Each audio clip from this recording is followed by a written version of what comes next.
So Noella can choose another one. And Kaiser wants to do 13. All right. Okay, so basically, what have we talked about?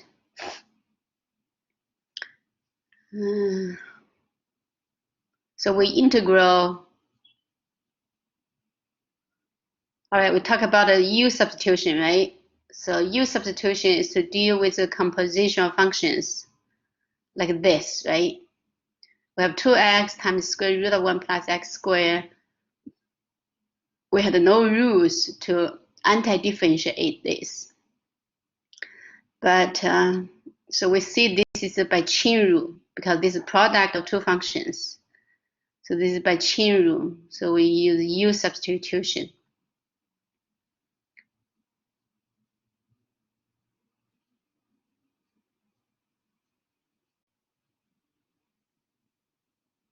Also, we talk about the changing limits. When we do U substitution, we have a choice.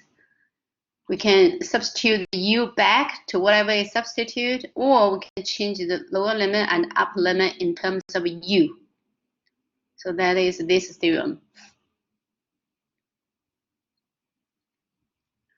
Another theorem is saying if the integrand is odd function, if the even function, A is even, if the integrand is the even function, and the lower limit and upper limit, the absolute value of it are the same, the lower limit and upper limit only differ by a sign, then the integration is double of that from zero up to the upper limit. Of course, it's the same. It's double of from negative a up to 0, right? Basically, this is saying the integration from negative a up to 0 and from 0 up to a are the same. The picture is this. If the integrand is x, so we see that's an integrand is the even function. If the even function, all the y value are positive, right? Odd function, they cancel out. So x cubed is an example of an odd function. We see the area of the above x-axis and the area of down below x-axis are the same, but the down below is negative. So they cancel out. That's why B is saying if the integrand is odd function and the lower limit and upper limit is just off by a sign, then the integration is 0. All right, so let's start to review the exercise. So left for you.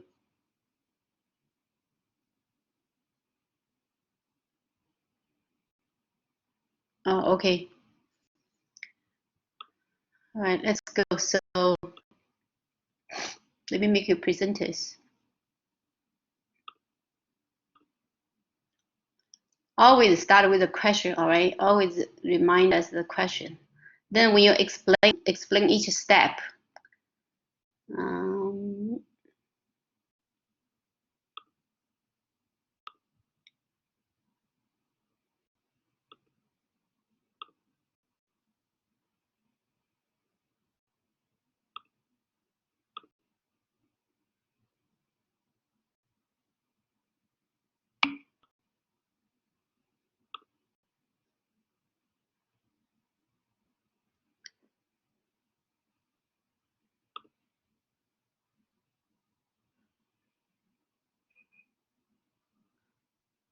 If Julie didn't do it right, you may, all right, Anastasia, you may present her, you may correct her, her mistake if she didn't do it right.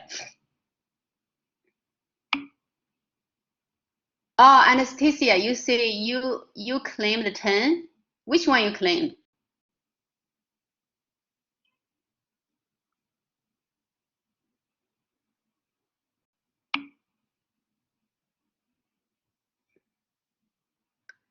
I see here you type in the chat saying you're doing 7. Oh, you claimed a very,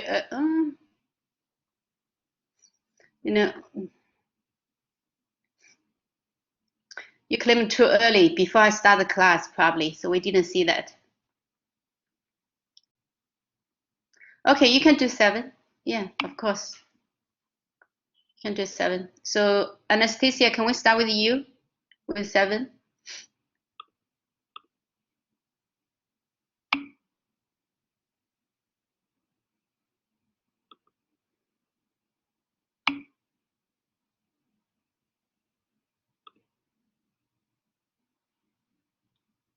So always prepare yourself, please. So if you want to present,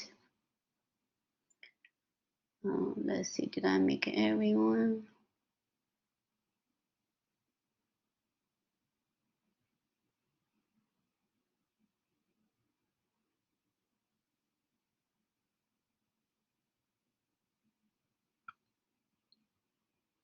Yeah, I see your screen. You may explain.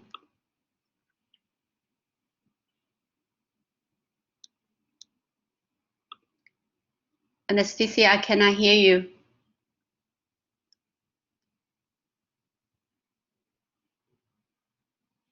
Anastasia, are you talking?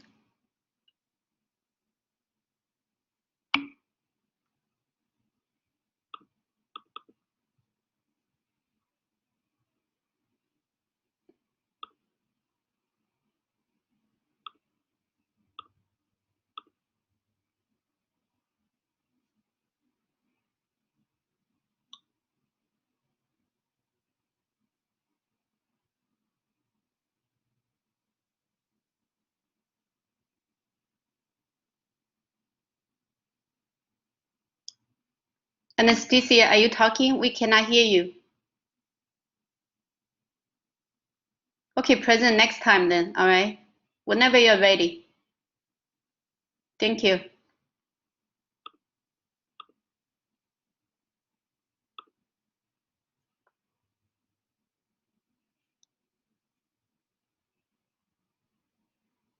Okay, Julie, are you ready? Julie, Alexandra?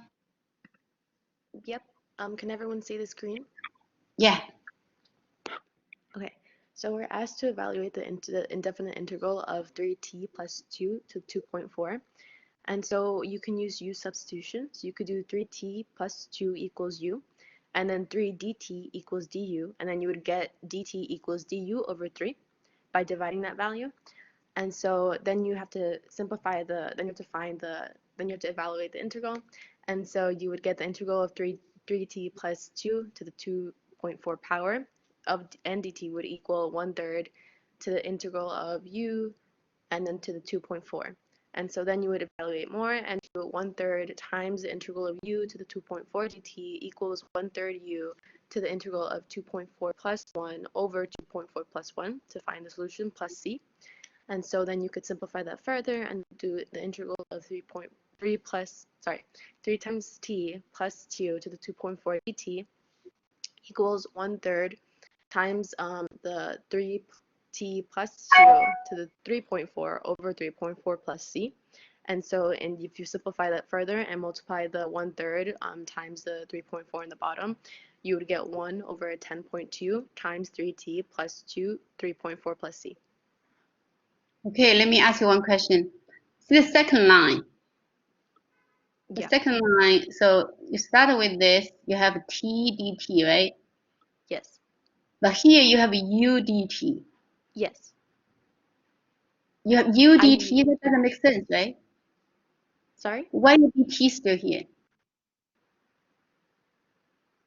Your screen disappeared. Yeah, I don't know what happened with the screen. Let me pull it back up. Thank you.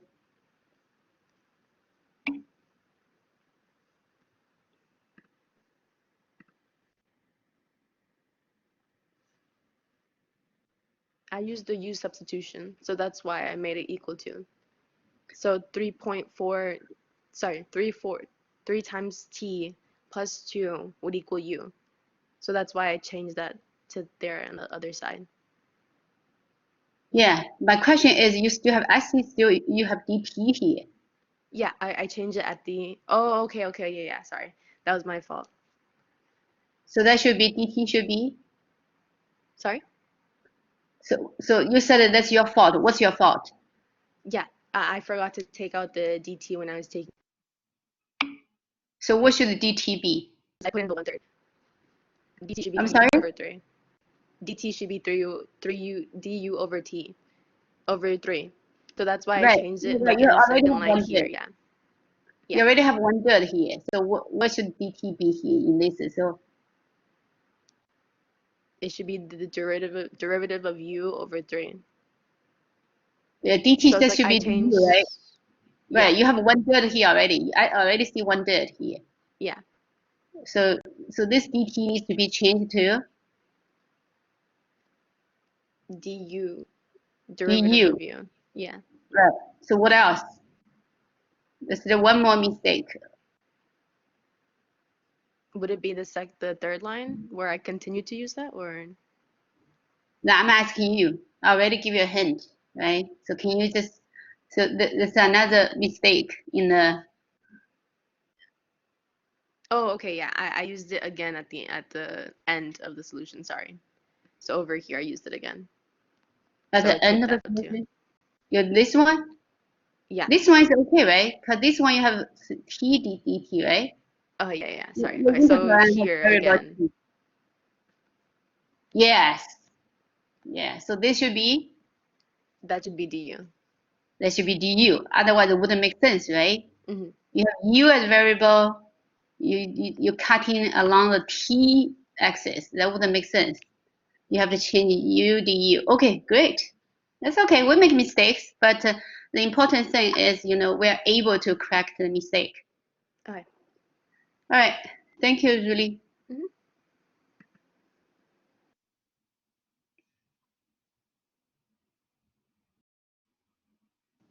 Okay, Good this morning. is.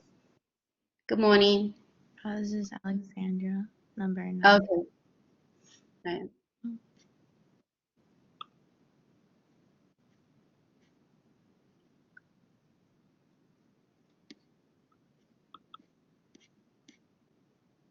Yeah, we see your screen. Oh, Okay, I was sorry. on number 9. Wasn't sure. I don't know who Wait. put up number 8. Oh.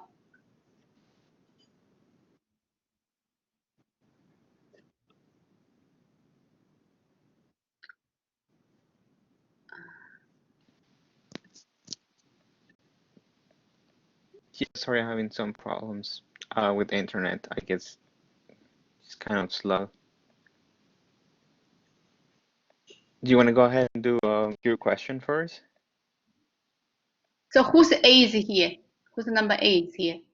Mine, Carlos. Oh, Carlos, you go ahead. Whoever's screen's there, go ahead.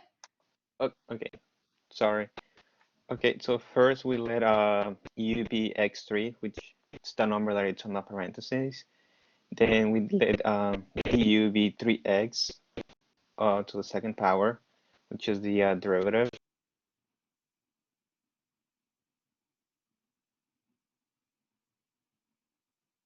1/3 du. Now we do substitution on the integral. So cosine u times 1/3 du. 1/3 is a constant, so we pull it outside of the integral to the left side. And now it's cosine u du.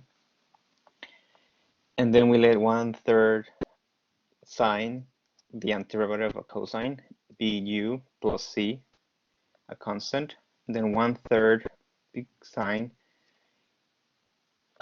we replace the u by what we had before, x to the third power plus c. And our answer is 1/3 sine to the x to the third power plus c.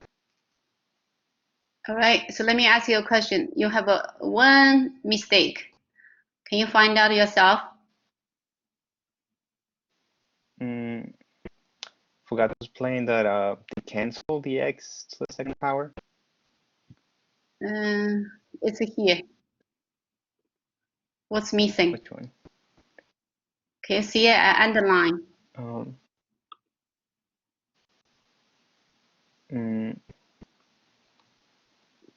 Let me check because Can you see my similar blue? to the problem in question 1.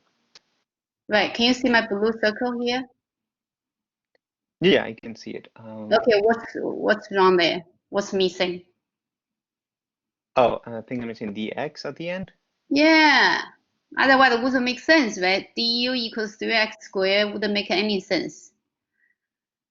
Yeah, du I dx, was right? read from the du text. over dx equals 3x squared, or du equals to 3x squared dx. Yeah, Okay, probably good. missed it. All right. Thank you, Thank you. Carlos. Alexandra, sorry. So go ahead. It's okay. Oh, it disappeared again. Oh, good morning. Oh,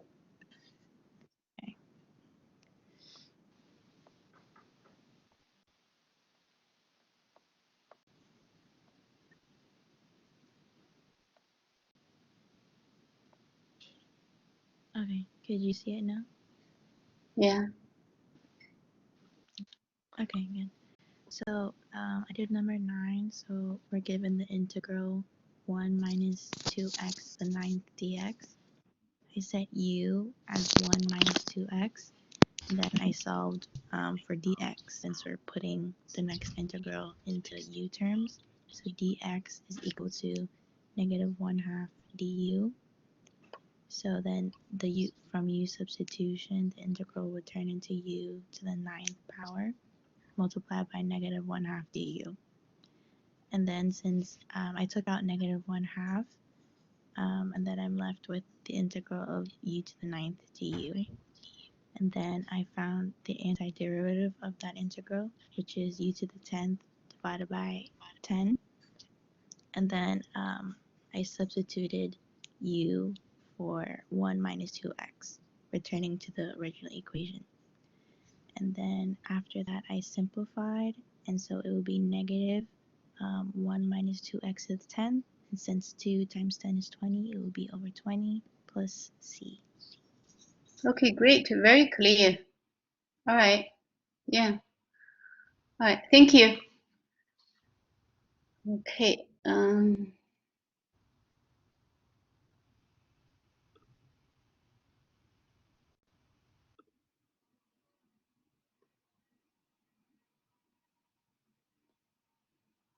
Wait, Noella, wait, we see your screen.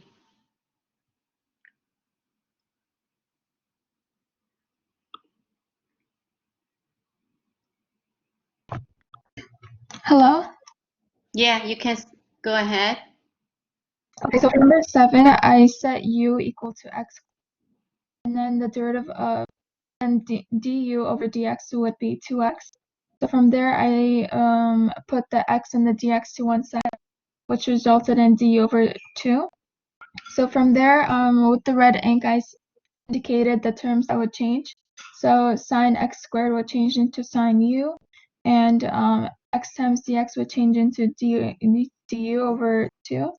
So substituting those in, we factor out or take out the constant and move it outside the integral. So we would get 1/2 times integral sine u times du. And from there, we know that the antiderivative of sine u equals to negative cosine u. So 1/2 times negative cosine u equals negative cosine u over 2. So from there, we substitute x squared as u, and we would get negative cosine x squared minus over 2 plus c. Okay. Anybody has any question? Okay, great. Thank you, Noella. Thank you. All right, next one.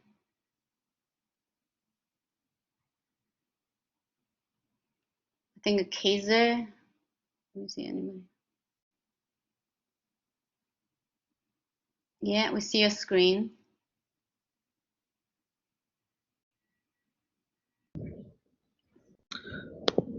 So I'm doing number 13 on page 240. Use part 1 of the fundamental theorem of calculus to find the derivative of the function. So the derivative of the function is going to be f prime of x or g prime of x, which is equal to f of x. And when we take the derivative of the integral, we're going to get g prime of x or f prime of capital F prime of x. So it gives us a hint for this question.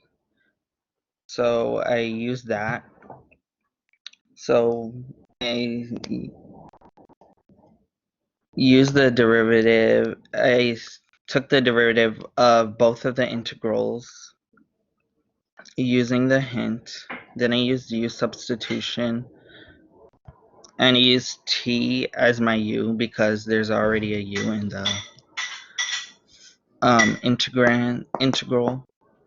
And I did antiderivative power rule and got negative t squared minus 1 t squared plus 1 dt dx. So I got the negative because I switched the lower and the upper limit to get 2x as the upper limit. So that's why I put a negative sign. And then I subbed in at the very end all the values and got negative 2x squared minus 1 2x squared plus 1 times 2 plus 3x squared minus 1 3x divided by 3x squared plus 1 times 3. Then I simplified and got 3 9x squared minus times 9 over x squared minus 1 divided by 9x squared plus 1 minus 2. 2 times 4x squared minus 1 divided by 4x squared. Okay, let me ask you a couple questions. Yeah, this one is good. Help us the fundamental theorem of calculus, part 1. So the book give us a hint, right? The book give us a hint is to split this integral into 2 from 2x up to 0. You split it into the first one from 2x to 0, the second one from 0 to 3x, right? Hello, Kaiser?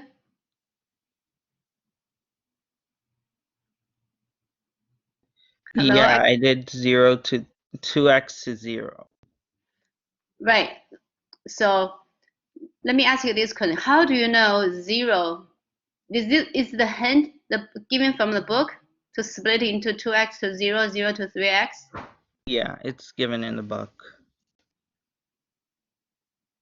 Because I have a question. How do you know 0 is 0? It seems like 0 is in the middle of 2x to 3x, right? Well, I don't know for sure, but I'm guessing it's gonna be a critical number of some sort. So that's why you can split it up. No. What do you mean it's critical number? We're not talking about any critical number here. Critical number. What is a critical number? It's a point where it changes inflection or concavity.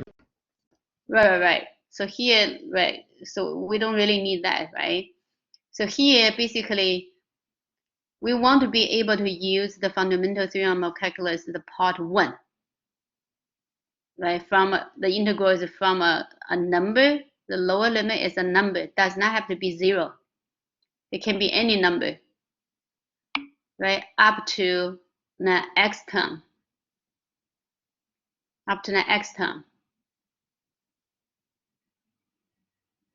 Let's see, if we substitute 2, so is 0 in the middle of 2x, 3x? That's my question. Well, I don't know because they just gave us that hint. I see. So I'm sure it's in the somewhere between there, but like I'm not certain because I don't know what's x. Yeah, we don't really need to use 0, but we could use a number, a constant, as long as the constant is in the domain. Yeah, we don't know if 0, we don't know from 2x, because by doing this line, let me circle this line. This is the thing, we have 2x, so maybe 2x is somewhere here. 3x is somewhere here. Then we split into from 2x to 0. We assume 0 is in between of 2x, 3x. Right? We don't have to do that. We could just call it A. We could just call this number A. You know, from 2x to 3x, surely there's some number in between, or maybe 2x, or maybe 3x is on this side, right? Maybe 3x is on this side. As long as x is not 0, then we will have some number in between of 3x and 2x, right? So we could just call it constant. No, call it constant A. Now you may think, does this A be in the domain of this function? So now I have another question for you. What's the domain of this integrand? The domain would be all real numbers, Great. except for would be all. I lost you. I said Not, it would be all real numbers. Yeah. yeah, not except anything, right? All real numbers, because we have u squared plus 1. So in the denominator will be at least 1. Will never be 0 in real numbers system. So it will be all real numbers. So we don't need to use this 0. Okay, we could just use a number. A number, so assume a number is in between 2x and 3x. Does that make sense? Yeah, I just used it because a 0 was in the book, and that's what they gave us. Sometimes, right? Sometimes, you know, the book doesn't make sense. Because do you see the point? We don't know if 0 is a middle of 2x, 3x, right? But surely we can use a constant. We can use a constant. Just, you know, take any constant. Just take any number in between of 2x and 3x. And that would, because we can take any constant, because the domain of this function is all real numbers. All right, then let's go over this. This is great. Then we think, okay, we have this integration, and we want to find its derivative. So basically, just as you said, we want to take a derivative of this. Derivative of that, because we assume this is a g of x. So take a derivative. We want to be able to use the fundamental theorem of calculus, the first part. So we need to go from a constant up to the x term. So that's why we change the first one to be from 0 up to from not 0 but a number a to the x term. You said, okay, temporarily let's use u substitution. Let here, let 2x be t. So then we change the variable dt dx will be 2.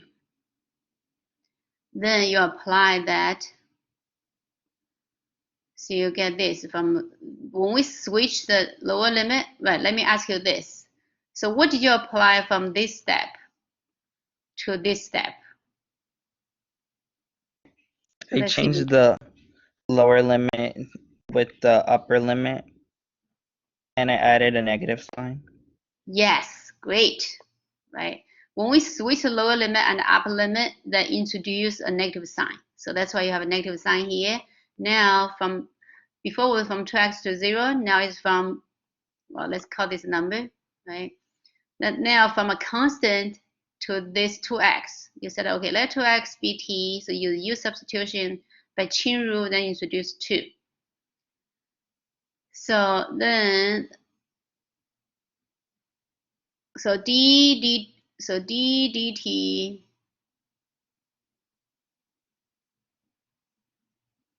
this is d dt, right?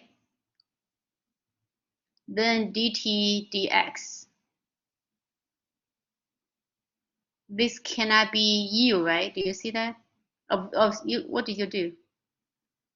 Oh, you call the, okay, let's say u squared minus 1, so you still have du. You here, so you have d dx. U du is just a temporary variable. We don't change that, right? So we change d dt. This should be t. Okay, this is the only mistake. I see. I read this as a ddv, a ddu. This Yeah, should be That's what it says. Yeah, I think it should be T2. It has to be ddt to make sense, right? If you have a ddv here, it doesn't make sense. Because ddv times dt dx wouldn't give you back ddx. Because you basically change the d dx. You basically multiply. You multiply dtd. You multiply by 1. This 1 is dt over dt. Then you switch those two. Because multiplication is commutative. It's going to be d dt times d dt dt dx.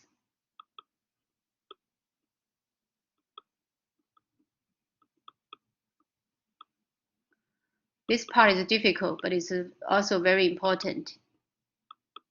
Does that make sense? Yeah. Because we want to apply the variable. We want to apply the theorem, right? So we have to change the variable. So we change this d dx into this. We multiply 1. The 1 is dt over dt to d dx. Then we switch. So we managed to make a d dt times dt dx. So d dt dt dx. So these two terms, this one and this one, when we multiply, that gives us back d dx. Inside this u du, just a dummy variable. We don't touch it. We don't do anything with this. So now with this, we can apply the theorem. So that's why you write as negative t squared minus 1, t squared divided by t squared plus 1, and dt dx. And we know dt dx, right? dt dx is 2, so multiply by 2. So get this. Similarly, for the second one, we get we change the variable in the integrand. We multiply by, oh, hold on 1 second. Why this becomes 2? Oh, right, because u equals 2. No, hold on 1 second. U squared, oh, right, your variable is, hold on. I'm getting confused. All right, your variable is t is 2x, right? Your variable is 2x. But when you square 2x, okay, that's some other mistakes here. Can you see your mistakes in this line? This is a difficult question. I'm glad you present this one.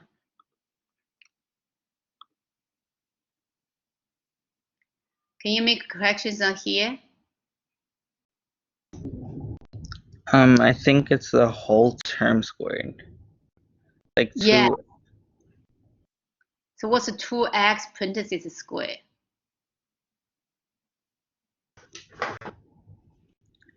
2x squared. Yeah, no, it's 4x squared. Yeah. Good job. So this should be 4x squared. 4x squared. What about the second term?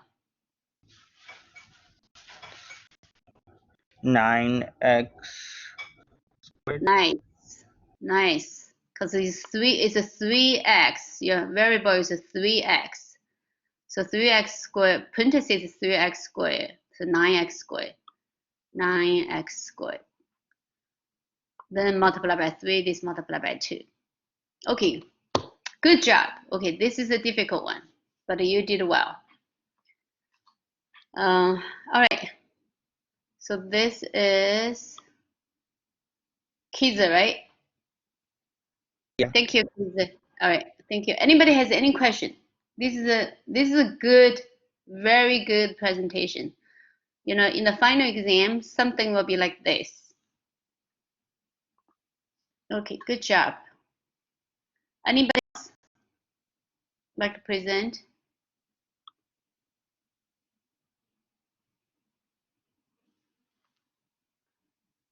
All right, let's oh, I only left a 4 for you, right? Sure. But if you're ready, you can present your homework as well. All right, let's see. Let's go to our textbook.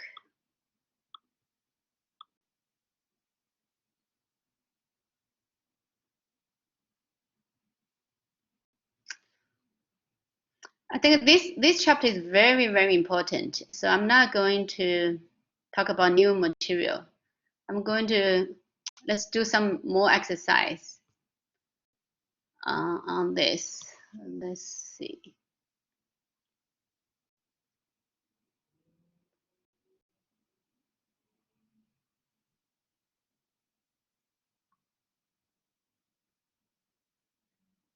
Oh, here.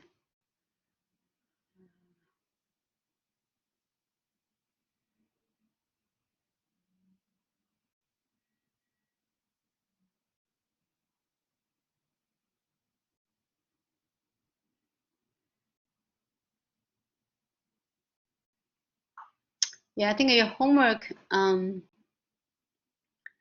let's try a couple of this.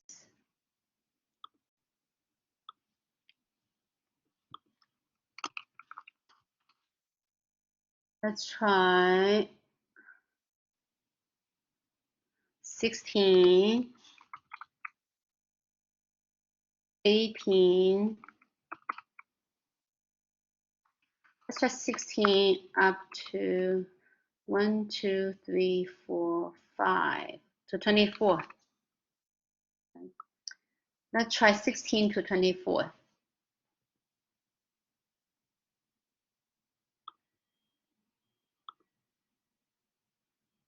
16 to 24.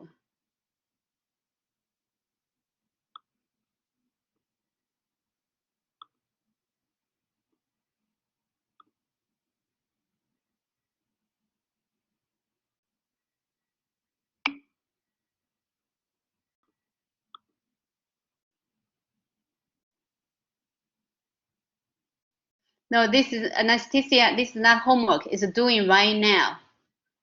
Let's do it right now. Let's. So I don't want to go too fast of chapter for this section. This section is super important. And then we practice this one.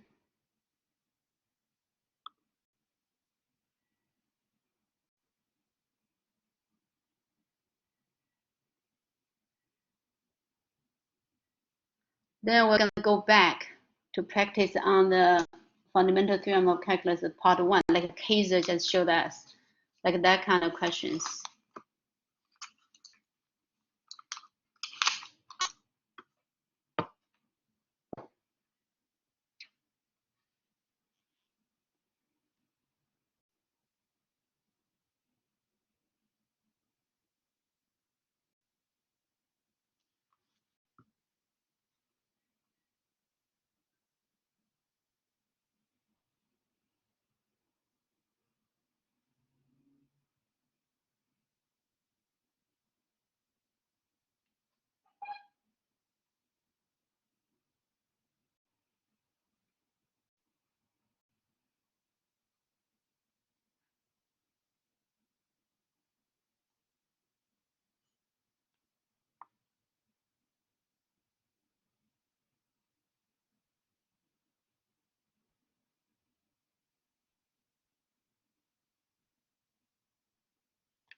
Okay, 16 to 24. If you are ready to present, to show us, yeah, again, claim the number in the chat. Basically, it's use U substitution, right? So we see composition of two functions, we want to use U substitution.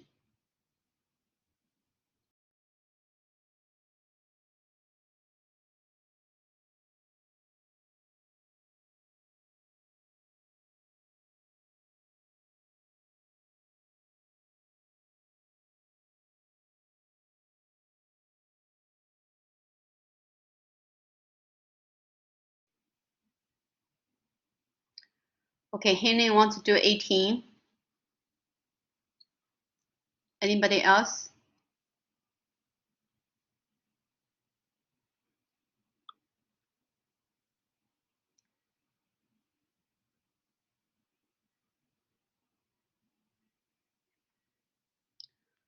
Okay, some of you, I see some of you, you need to catch up with your presentation credits. All right.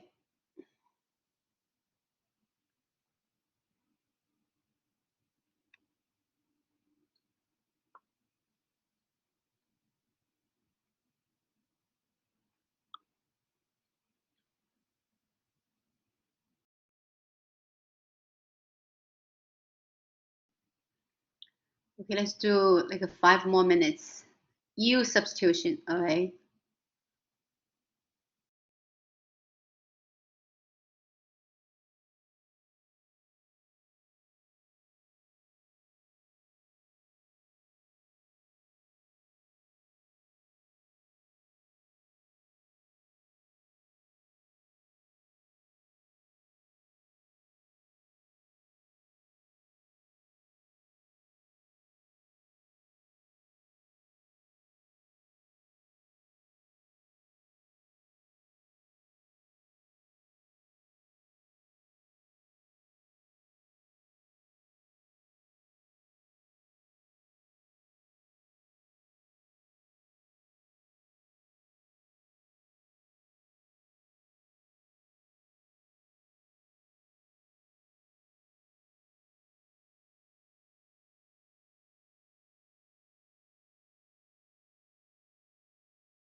Okay, we have 18, 22, 21 claimed.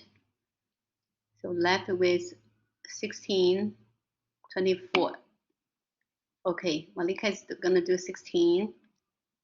Anybody like to show 24? U substitution, right? We let U substitute something, then right away we figure out du dx.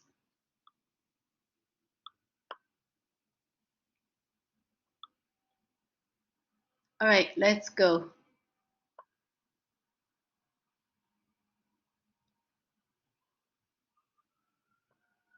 Kini, you can go first, 18.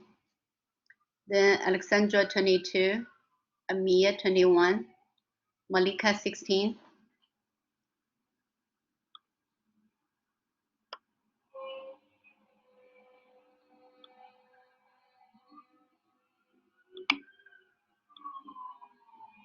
Sorry, right? You're presenter now.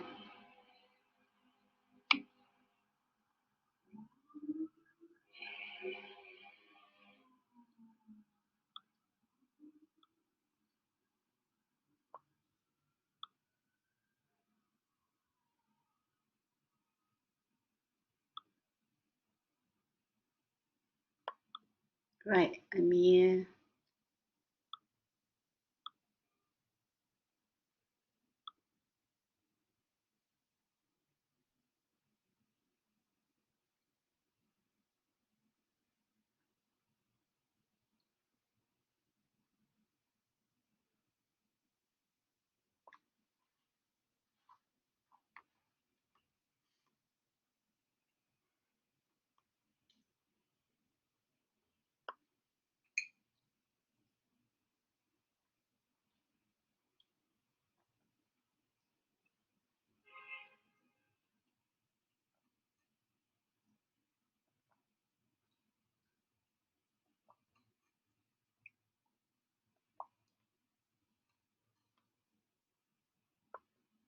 Henry, I think we're waiting for you, right? Oh, okay. Yeah, I see your screen.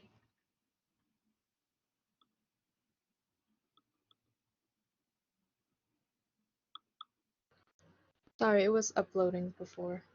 Oh, okay. Yeah, I can hear you now. Okay, for this one, we're using substitution. So you let u equal to square root of x, and then du equal, just ignore the whatever note I did. So it would be 1 over 2 radical x, and then we'll turn to 2 du is equal to 1 over radical x dx. And then you can see that sine x is equal to sine u because we use the substitution rule. And then this whole thing would equal to 2 du. And then you take out the 2 from the integral. And then so sine u du is equal to negative cosine u plus c because that's the antiderivative is. And then you plug in everything back and you get negative 2 cosine square root of x plus c. Yeah, that's it. Yeah. Anybody has any question? Yeah, it looks great. Thank you, Henry.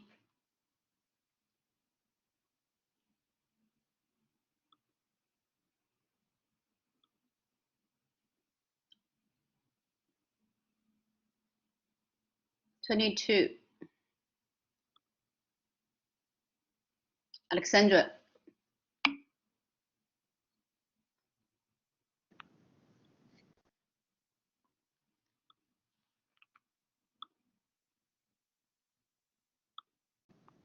Alexandra, we cannot hear you yet. Could you hear me? Yeah, I can hear you now. Okay. Okay, so for number 2, we're given the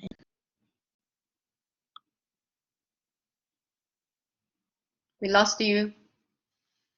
number 2. Oh, Oh, you're back. okay.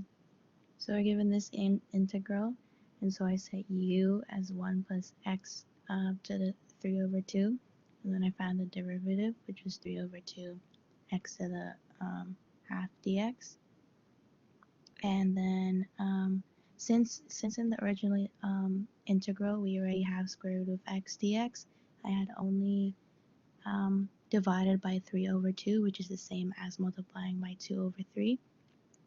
And then so since we're doing u substitution, the new integral will be sine of u 2/3 du. And then I took out the 2/3, and then I found the antiderivative of the integral. So the antiderivative of sine of u is negative cosine of u. And then I substitute for the actual u value.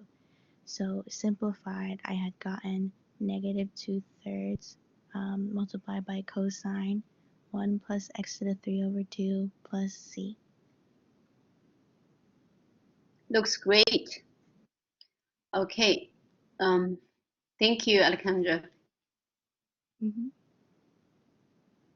If anyone has any question, just go ahead and ask. U substitution. U substitution is such important method to use. Okay, let's see next one. Okay, Professor. So for this question, we're asked to find the indefinite integral of cosine of x over sine squared x dx.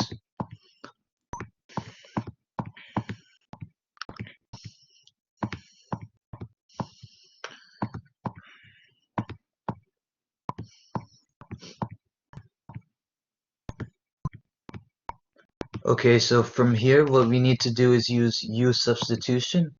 So what I did was I set u equal to sine of x from the denominator.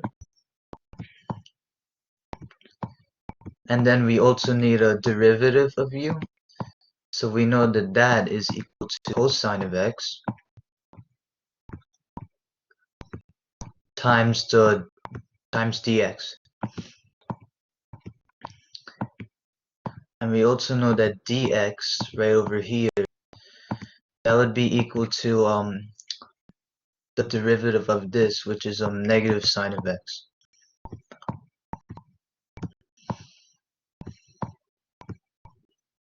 Okay, and so from here I'm sorry. So from here what I did was I simplified this out a bit, so we can make this instead equal to du over u squared, because our u is sine of x, so that's u squared. And then from here we know this.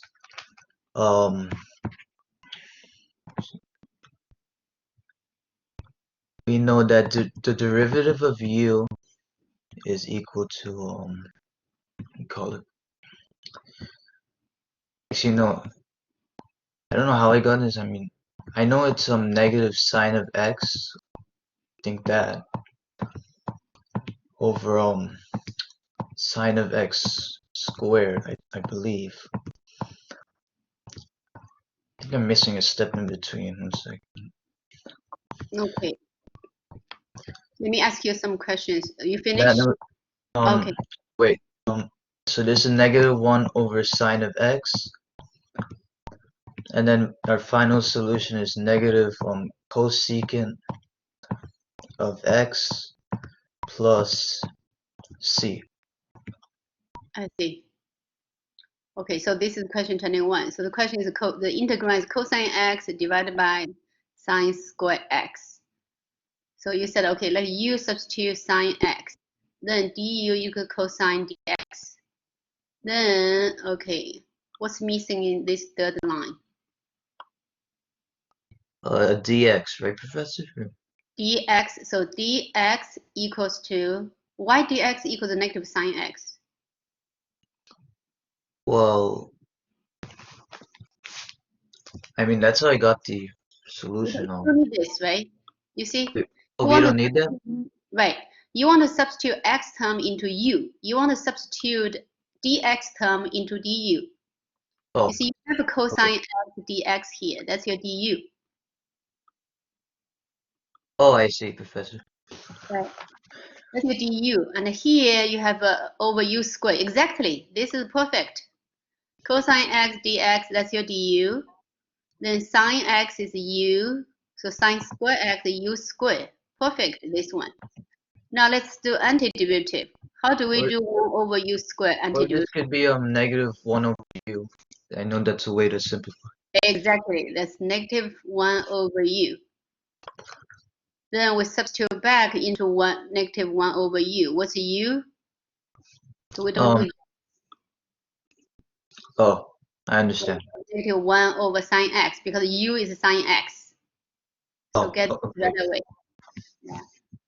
We don't need this, we don't need this because the antiderivative of this, that's negative 1 over u plus a constant term.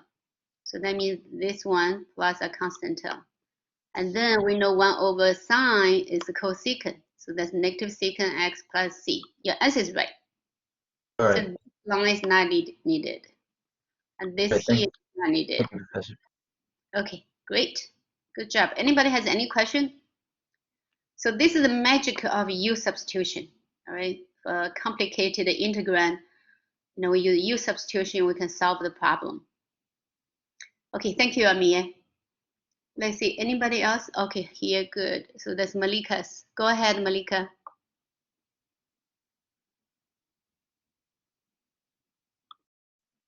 So to find the indefinite integral, I use the u substitution like we've been talking about. But since they're already using u in the function, I used x instead. So I substituted 1 minus u to the power of 2 for x, and then for dx, I substituted negative 2u du. That's the derivative of x. And then I solved for du, and I got dx over negative 2. I substituted the variables into the original equation. So I got that integral sign u to square root of x times dx over negative 2u. And then u divided by negative 2u is going to be, can be simplified to 1/2. So you could take that out. And then you're left with square root of x dx. So to find the antiderivative of square root of x, I use the power rule. And first, instead of using the radicals, I changed it into a fraction, and I got the antiderivative to be 2 over 3x to the power of 3 over 2. And so I just substituted that into the equation, and I got negative 2 over 6 times 1 minus u squared to the power of 3 over 2 plus c. You could simplify negative 2 over 6 into negative 1/3. So it will be negative 1/3 times 1 minus u to the power of 2. All of that to the power of 3 over 2 plus c. Or you could just simplify it into the that radical form that I showed. Okay, so you switched the sign. The question started with x, right? You started with u. So you switch the notation. You switch the u and x. You read x in u term. Oh, wait, because the question 16 starts with the u. That's why I'm confused. Oh, question 16. That's why I put x instead, because I You're didn't right. want to use u. I see. Yeah. So this is the x substitution. So let x, so your x is 1 minus u squared. So dx equals negative 2u du. Okay, now you want to substitute. So you solve for du. Du equals dx divided by negative 2u. You were saying, okay, let me substitute this 1 minus u squared into x. Then, what is this line?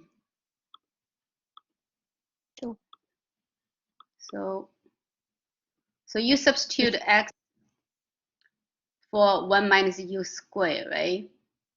Okay, so let's see the next one. Next one, you said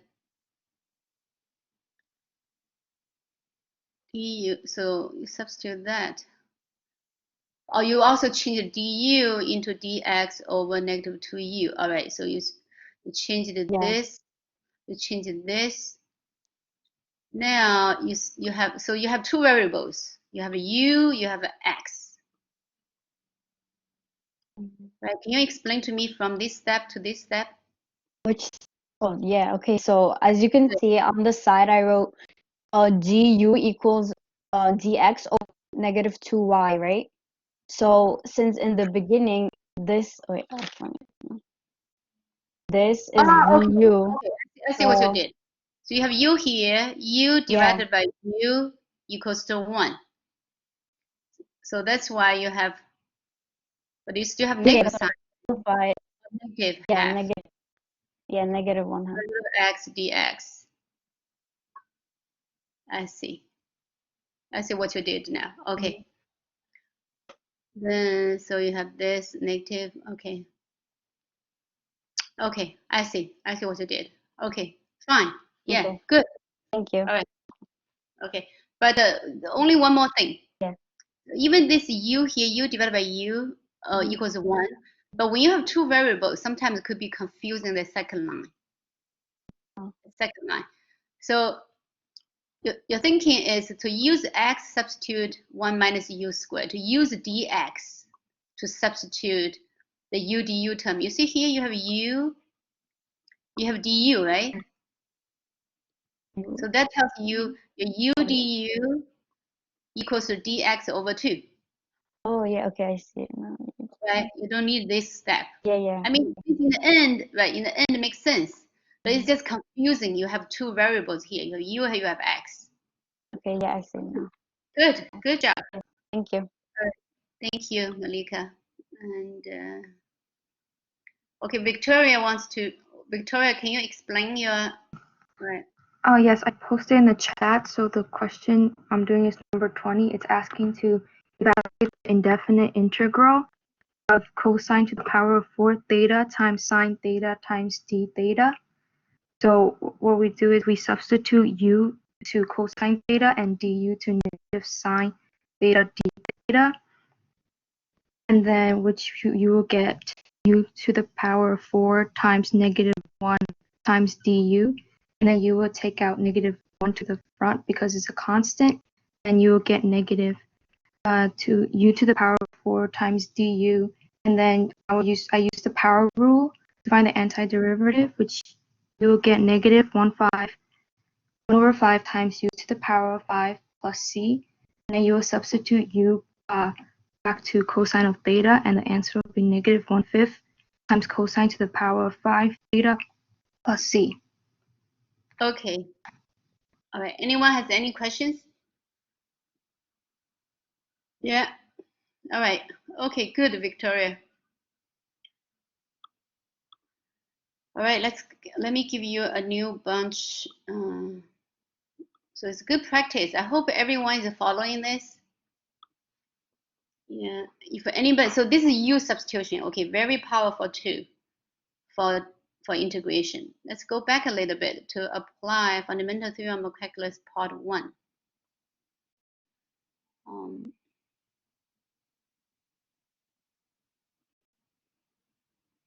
Okay, let's try this again. So 5, 6, 7, 9, 10. Did we do this? Oh, we did this already, but let's try some new.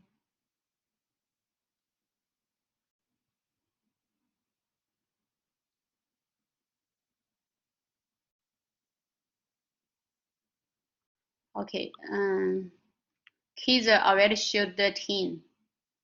Already showed 13. Okay, I see. The hint is okay, 0. Okay, this is not good. So as a constant, all right. So let a be a constant in between of 2x and 3x. So because 0 is not guaranteed to be in the middle of those two numbers. So let's try 11, 12, and 14. Let's try these three. So fundamental theorem of calculus part 1, very important concept.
A lot of people only present one time.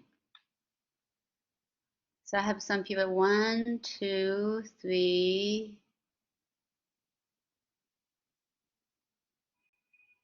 It's as we approaching to the end of the semester, it's really important for you to catch up with the presentation.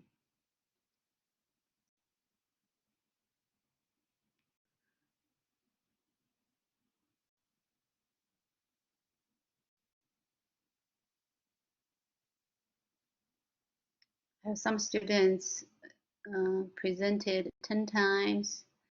The highest number is 12. And most people have 8, 6.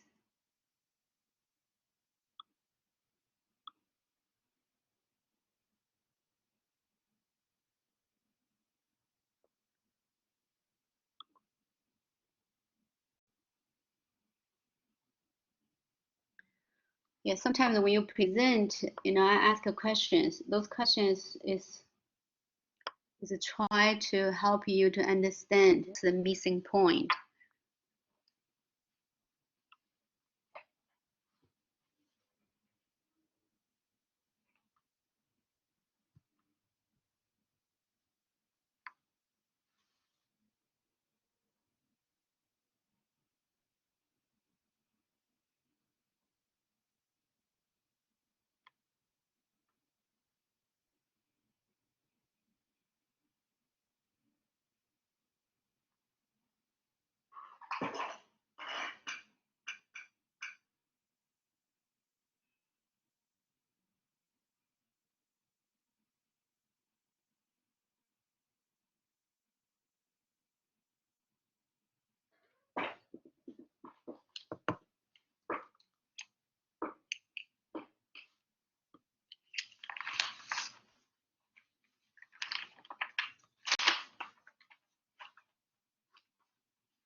Okay, this is find the derivative.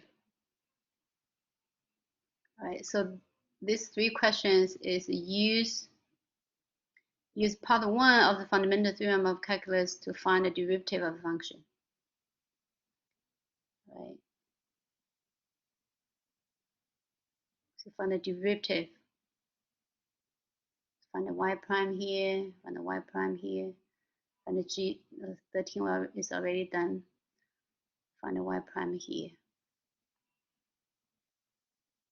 If you think of this all as f of x, then you find the f prime of x.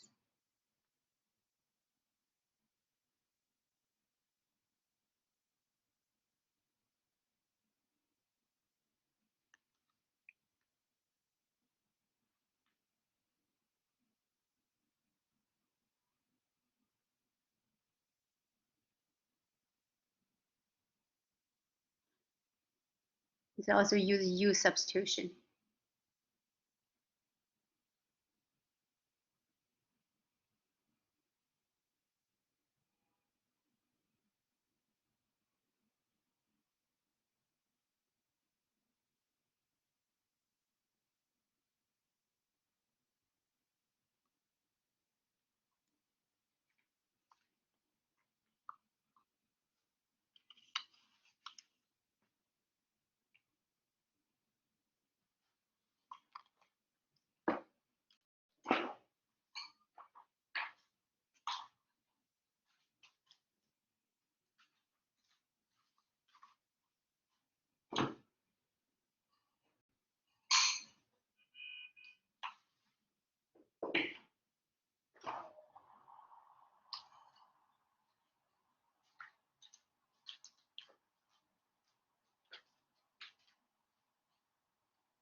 Okay, can anyone wants to show your work?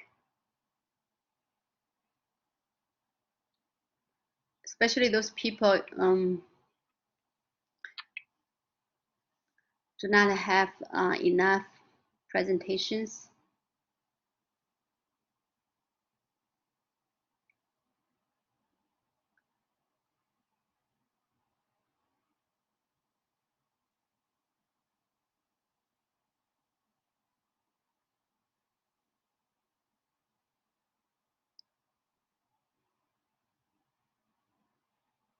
Let's see. Angel, do you like to try 11?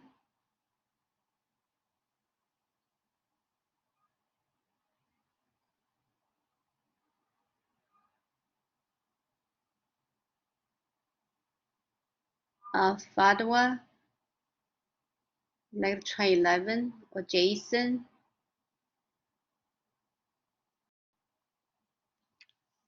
Or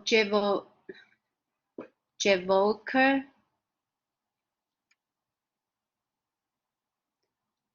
Julia, Karen, Labiba, Raphael, Ray, Ryan, Sophia, Stanley, Tanzania, Vaughn. I see your name on the list of the attendance. Do any of you like to try? Hello, I'll try 11. Okay, Jason.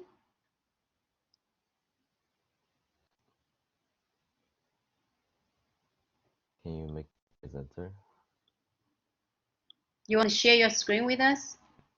Oh, can I just explain it?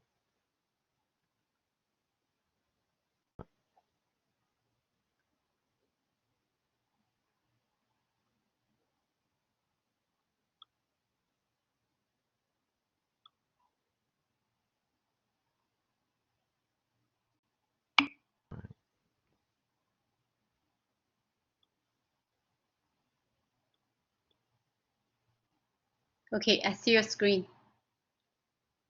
So first I found the derivative of y. Well, we need to find the derivative of y prime. So that means y prime equals the derivative of the integral of 0 cotangent x 0 f of x dt. So that basically means f prime equals f of x. So I just substitute in tangent of x to t here, and then on the derivative of tangent of x, which is secant squared. So that's the answer. Yeah, the answer is right. But Jason is saying, Jason did the U substitution in his head. He's saying, okay, by the fundamental theorem of calculus, the first part, if I had x here as the upper limit, and I check my lower limit 0, of course 0 is in the domain of the integrand, so it's safe to apply the theorem. The only thing is the upper limit is not x, but a tangent x. So that involves applying chain rule.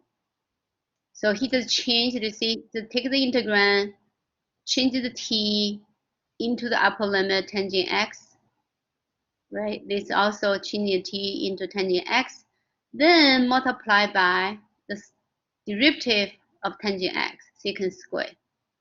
That's it. So you could just apply for tangent, U substitution. If this is a little bit, still a little bit mysterious, go through the steps of using U substitution. But in reality, you do not need. You could apply the U substitution in your head. You substitute the variable t into your upper limit, then just multiply by its derivative. And that's it. That's really the trick. All right, thank you, Jason. Anyone else?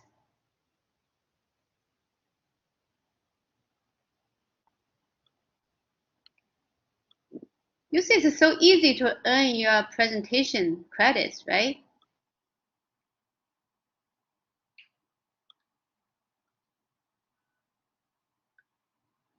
Um,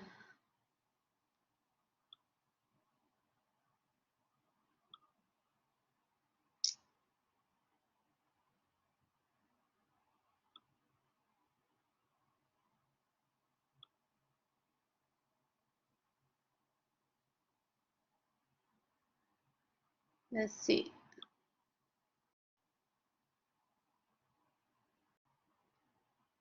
Julia, I'd like to try, because so far you only presented twice, 2 times.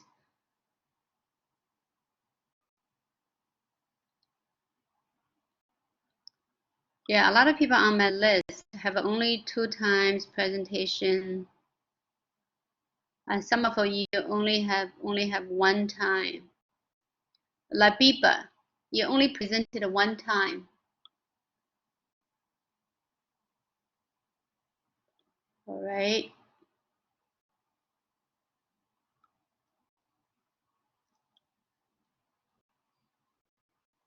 Okay, anybody else wants to show your work?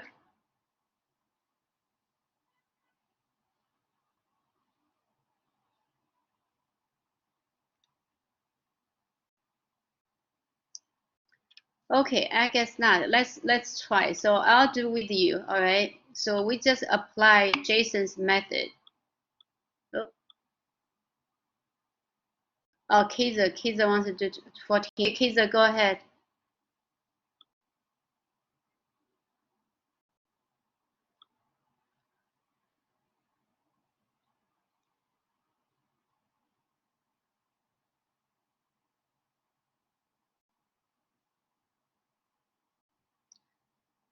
Well, while Kiza is I'm uploading the. yeah, it's getting ready for 14. Let me just give a hint for 12.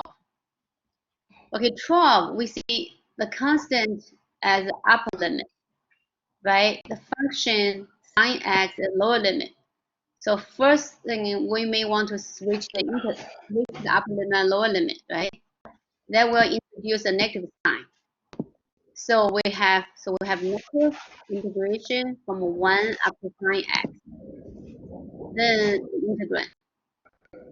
So we check 1 is in the domain of the integrand, so we're safe.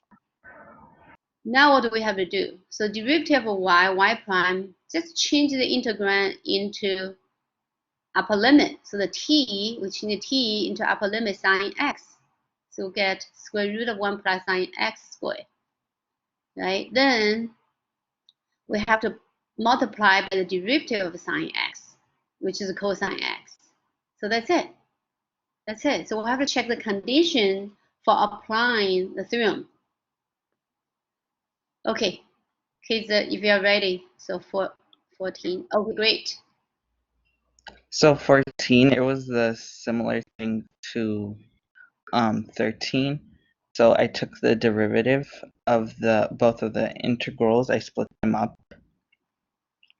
by 0. Or you can do a constant. It really doesn't matter. So and I also believe we had these questions for homework. So yeah. So I did that. And I switched the upper and lower limit, and I got a negative sign for the first one, and for the second one, and then I did the u substitution and solved for dt dx.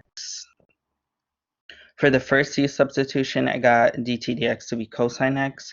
For the second one, I got dt dx to be negative sine x, and then I use the anti-differentiation power rule to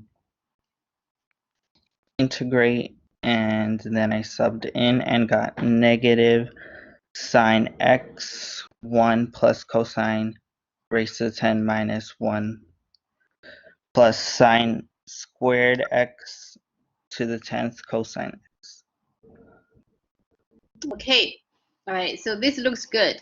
So again, let's be let's be cautious about this 0. All right, so we're not sure if 0, we cannot see always 0 sits in between of sine x, cosine x for any x. So let's just change this 0 to be a number, a. Then we say this a, because domain of the integral again is polynomials, all real numbers, so have no limitation about this a. This looks good, but now let's apply Jason's method. So we switch this one. Let's work with this line. So all we have to do is, actually, right, Kaiser substitute into t. So this first t is sine x, is right here, and this second t is cosine x, right here, right? So what do we have to do? Once we see the form perfectly fits, the condition is satisfied for applying the theorem, we just go ahead, change the variable v into our upper limit. Our upper limit is here is sine x, right? So we would have -1 plus sine x squared, v squared, raised by 10, then multiply by the derivative of sine x. The derivative of sine x is cosine x. Similarly, for this second part, so the upper limit is cosine x, which is change v into cosine x. So 1 plus cosine square x raised by 10, then multiply by its derivative. What is its derivative? Negative sine. So multiply by negative sine x. Right, so basically we're doing this in our head. So, okay, great. Amir is saying derivative of cosine x times the derivative of sine x. Isn't that another way? What do you mean by that? Derivative of cosine x times the derivative of sine x.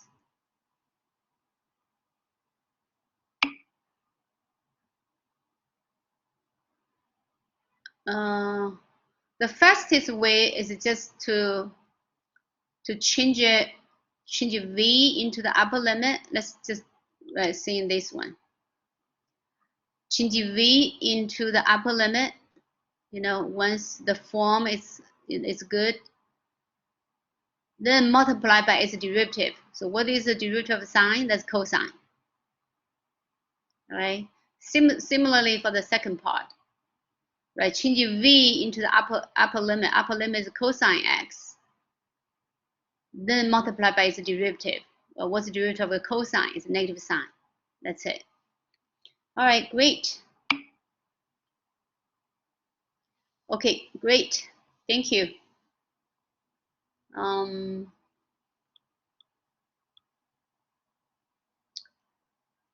Okay, let's see. And again, anybody wants to show 12? Because the rest of you, only through presentation, I know you understand the material. Because this is different now, different setting now. Everything's online. I don't know who did the homework. So only by show me through the presentation, so presentation is a big part of grading. So I really hope everyone is, courageous enough to show your work. Anybody else wants to show? We have one more, 12. I think I give enough hints for 12.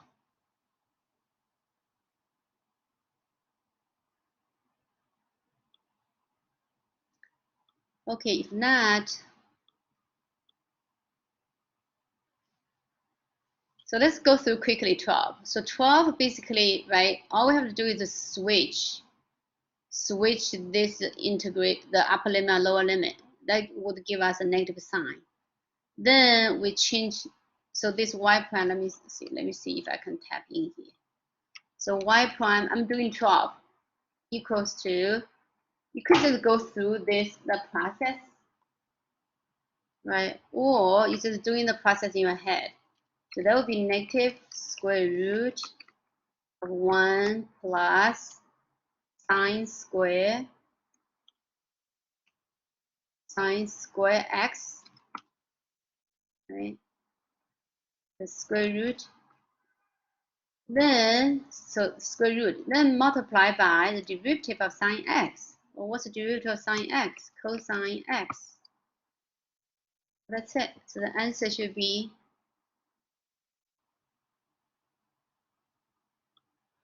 negative cosine, because I like to leave cosine x here. Otherwise, you know,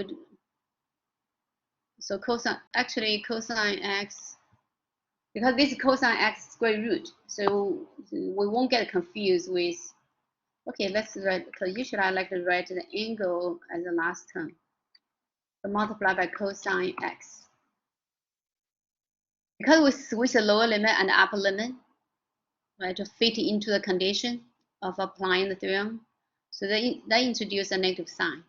Then square root of 1 plus t squared, now we change the t into our upper limit, sine x. So that becomes sine square x. Then we have to multiply by the derivative of sine x. Derivative of sine x is cosine x. And that's it, right? So don't think too complicated. For 13 and 14, we have to switch because both the lower limit, we have to split because both the lower limit and the upper limit are functions. So we have to split into a, you know, we have to satisfy the condition of applying the theorem. The lower limit has to be a constant, and the constant is in the domain of the integral, right? Okay, so we only have 10 minutes left, so let's just so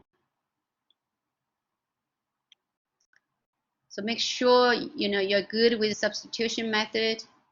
Once you're good enough, you don't really, you can, you know, once you're good enough with substitution method, you don't really have to do step by step. You can just apply in your head, right? Anyway, so let's just preview, see. So inverse functions is not in our syllabus. So I'm not going to cover chapter, this is what, chapter 5.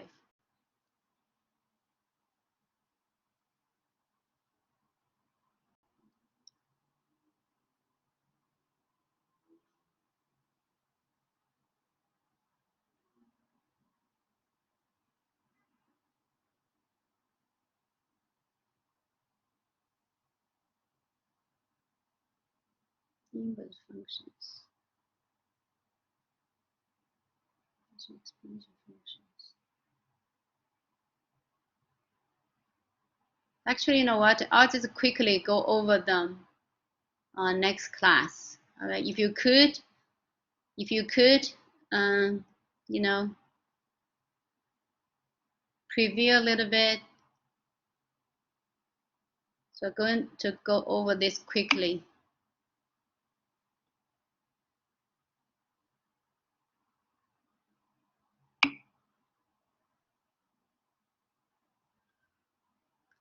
Oh, okay. Right. Let me leave you some more problems for next class. So let's practice. Let's see. In the chapter review, I think they're good. Chapter review is always good. I remember when I was a student. When I was a student, I was so interested in, you know, in solve all problems. So I would go to the chapter review, try to do every question. I don't know why, it was fun for me. Okay, let me leave you a couple of challenging ones. Okay, 6 is good to practice. All right, so let me. So next class. 6 has A, B, C. All right, challenge yourself.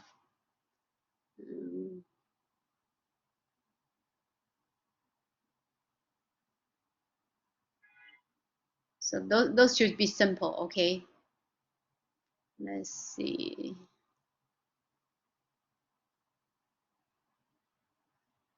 Let's do 2 of absolute value functions.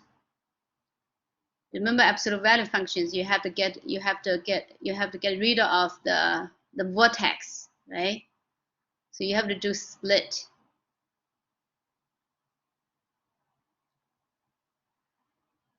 Okay, let's do this for 29, 32.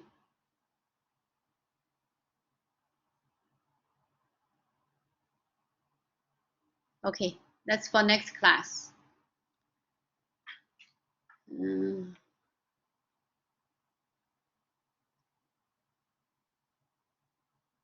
Okay, this one is also good. So 24 is good if you want to challenge yourself.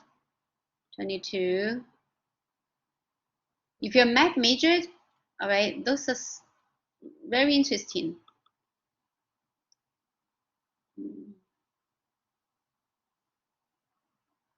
Right, Kiza is saying next, chapter 7 is next. Right, so we're going to, so that's why I'm saying I'm gonna go quickly. So there's no homework to be done for chapter 5. But I see the material, I think it's also, good to talk a little bit. We'll just quickly go over chapter 5. So I'll point out some important points.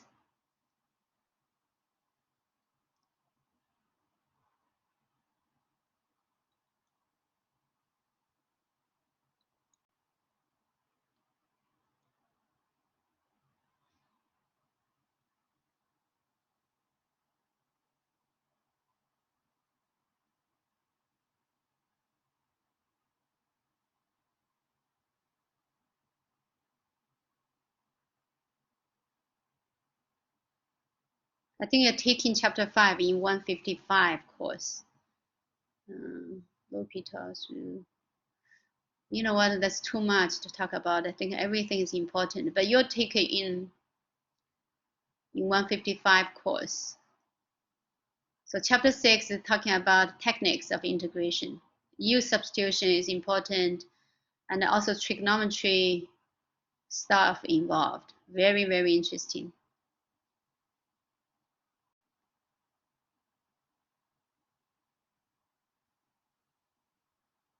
Right. The bad thing is about this book, they don't give you a picture of trig. So you use trigonometry rules to do that. Basically, you are forming a triangle to deal with a triangle. They don't show picture. That's bad. But you can always draw a picture yourself.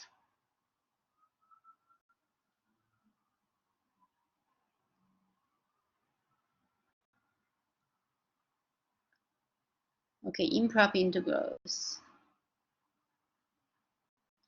So 150 class is very important if you're math and physics majored.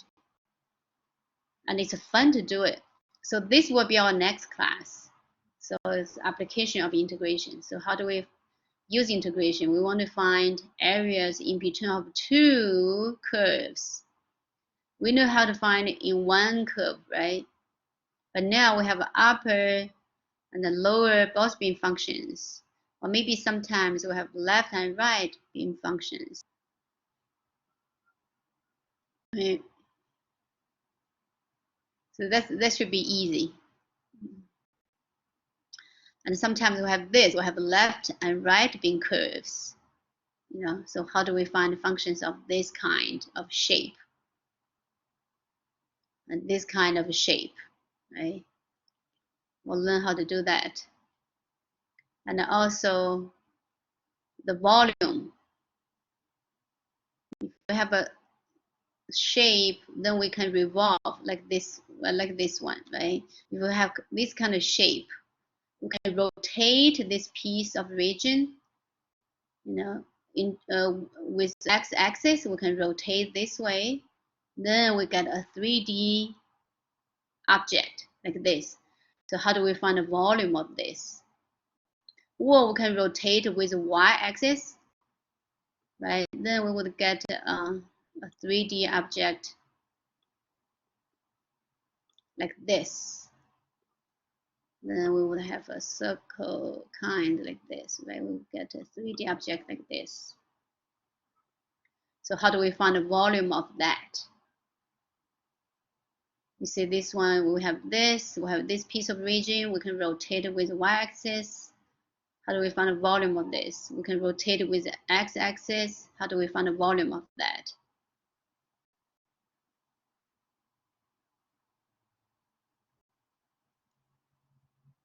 Yeah.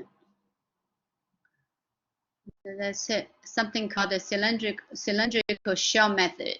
We're going to talk about this. So we have two methods to find the volume of 3D objects. All right, so next class, yeah, we still have time.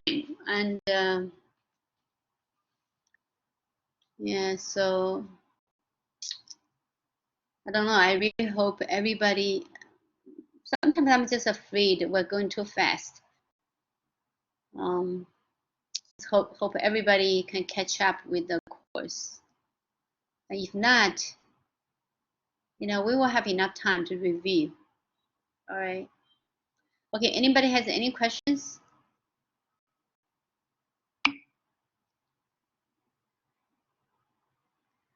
All right, thank you. If anybody has any question or want to talk to me, you can stay.